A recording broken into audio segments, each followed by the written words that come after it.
Real simple, point blank, period. Look, if those are the real text messages that talk. This creator is one of my absolute favorite creators on TikTok. I'm stitching his video. I do not mean it to be a criticism in any way, shape, or form. Please go watch his video. Please give him a follow. He's awesome. He does absolutely tremendous work on this app. An incredibly thoughtful and insightful young man. However, I'm stitching his TikTok from the perspective of someone who's been an attorney for 27 years and as someone who started my career as an attorney doing criminal defense work. He is asking, for the most part, he is asking all the right questions in that video. I think he would make an absolutely amazing criminal defense attorney. And now's the however. However, I would add the following. This is regard to the text message exchanges between the young man who was accused of shooting Charlie Kirk and his roommate slash someone who he may or may not have been in a relationship with, who is transitioning from male to female. He's asking all the right questions. However, I would add the following. I do not think that the county prosecutor, the state prosecutor, would conspire to put into a charging document for someone who allegedly committed the most open and notorious political assassination that we've seen in this country in 50, 60, 70 years, to fabricate those text messages. Because if they did that, it's a conspiracy that would involve the county prosecutor, the state attorney general, the FBI and Cash Patel. They would do that. Pam Bondi and the Department of Justice, they would do that.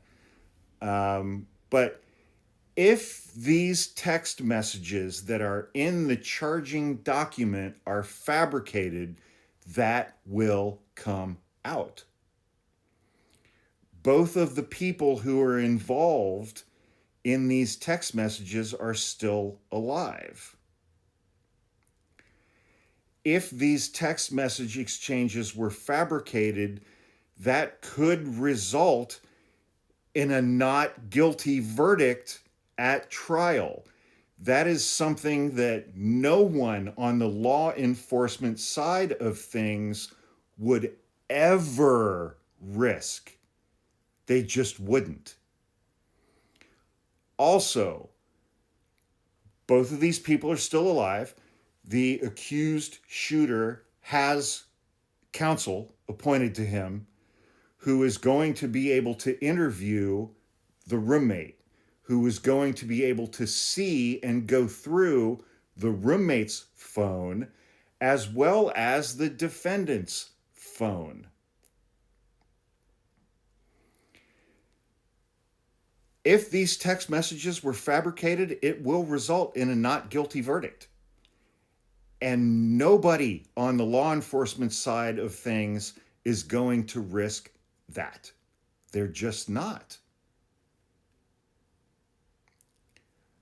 I put up a lengthy, it's almost an hour long YouTube video.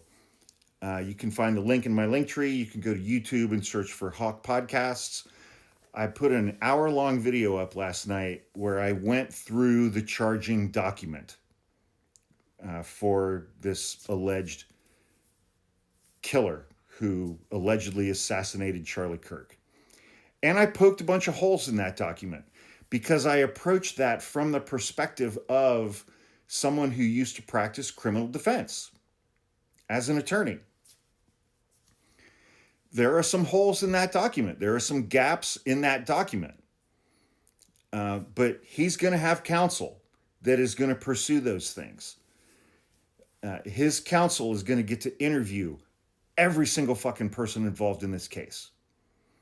He's going to get to see he or she is going to get to see all the Discord chats, all the text messages. They're going to get to examine both of the cell phones involved. They're going to get to be able to conduct their own forensic data dumps of all of the data that is in both of those cell phones. Fabricating this text message chain would result in a not guilty verdict, because it would cast so much doubt and would so discredit the prosecutors in this case. And again, I may be naive here.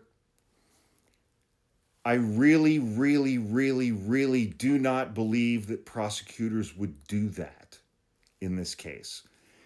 This is the most high-profile death penalty case that we've seen in how long? How long? But again, please go follow him. He is without question one of my favorite creators on this app, because his mind works different than mine does, which I think is probably largely based on our life experiences, and the fact that I'm a fucking dumb white guy from a rural Ohio. It just is what it is. But he's asking a lot of the right questions that a criminal defense attorney will ask in this case. And every witness is going to be subject to cross-examination, including the roommate and the parents and all of the investigating officers involved, including Cash Patel. Cash Patel is most definitely going to get called to the witness stand because the victim was his personal friend, which he said in a press conference. And any competent criminal defense attorney is going to approach Cash Patel from the perspective of, well, didn't that have an impact on how you conducted your investigation? This man was your friend.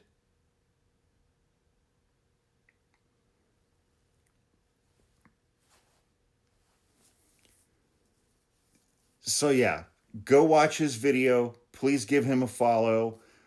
None of this is done, okay?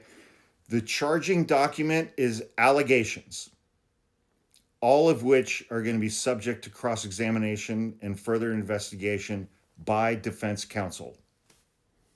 It'll all come out. If it's there, it's going to come out.